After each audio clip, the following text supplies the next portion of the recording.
प्यारा सा नाच गीत अवधि नाच गीत सुनाने जा रहे हैं। आप लोग सुनिएगा, अपना प्यार का आशीर्वाद दीजिएगा खुशबू रानी के साथ में।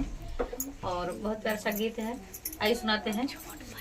तू पुरु भवई के जाया हमारे बारे बालमा, तू पुरु भवई के जाया हमारे बारे बालमा, बारे बालमा हो बारे बालमा राम बारे बालमा, तू पुरु भवई के जाया हमारे बारे बालमा, तू पुरु भवई के जाया हमारे बारे बालमा, के जाया जोड़ा साड़िया ले आया, उरुबई के जाया जोड़ा साड़िया ले आया, साड़िया ले आया राजा साड़िया ले आया, तू नैहरवई के आया हमारे बारे बालमा, तू नैहरवई के आया हमारे बारे बालमा,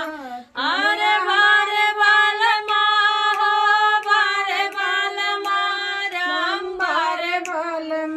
तू नैहरवई के आया हमारे बारे बालमा, तू पुरु भवई के जाया हमारे बारे बालमा, मम्मी और पापा भी दवा न करी है, मम्मी और पापा भी दवा न करी है, विदाइया न करी है, विदाइया न करी है, तू दुआर वैछाई लाया हमारे बारे बालमा, तू दुआर वैछाई लाया हमारे बारे बालमा,